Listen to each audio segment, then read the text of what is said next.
GO number 22ను సవరించి vocational dairy విద్యార్థులకు veterinary అసిస్టెంట్కు అర్హత ఇవ్వాలని డిమాండ్ చేస్తూ విద్యార్థులు హైదరాబాద్లో ఆందోళనకు దిగారు. రాష్ట్ర వ్యాప్తంగా తరలివచ్చిన వొకేషనల్ డైరీ విద్యార్థులు మాసబ్ ట్యాంక్లోని పశుసంవర్ధక శాఖ భవన్ ముందు ధర్నా నిర్వహించారు. జీవో నెంబర్ 22ను సవరించిన తర్వాతనే వెటర్నరీ అసిస్టెంట్ నోటిఫికేషన్ విడుదల చేయాలని ప్రభుత్వాన్ని డిమాండ్ చేశారు.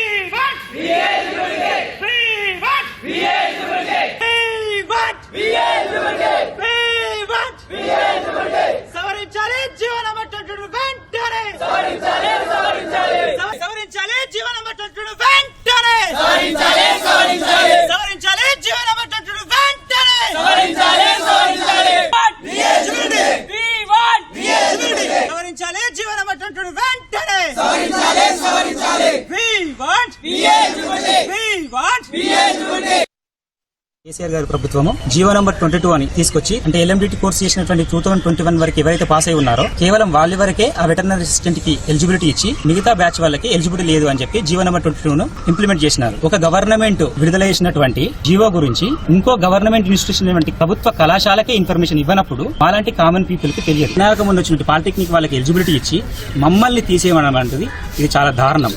ఇస్తే వాళ్ళకి ఇవ్వాలి, మాకు ఇవ్వాలి. వాళ్ళు చదివిన అదే కోర్సు డ్యూరేషన్ 2 years, మేము చదివింది 2 years. వాళ్ళ సిలబస్ మా సిలబస్ సేమ్. మీరు ఎప్పుడైతే కోర్సు తీసేస్తా అనుకున్నప్పుడు ఆ వర్క్ షాప్ అనేది కండక్ట్ చేసి కోర్సు ఎందుకు తీసినామో చెప్పాలి. ఈ రోజు డైరెక్ట్ గా మీ కోర్సు ఎలిజిబిలిటీ కాదు అంటే మేమందరం ఎక్కడ పోవాలి? మీరు ఈ కోర్సు ఎలిజిబిలిటీ కాదు అని అనుకున్నప్పుడు ఈ కోర్సు తీసేయండి. ఇప్పటి వరకు మేము ఎవరైతే చదువుకున్నామో వాళ్ళందరికీ ఎలిజిబిలిటీ ఇవ్వండి.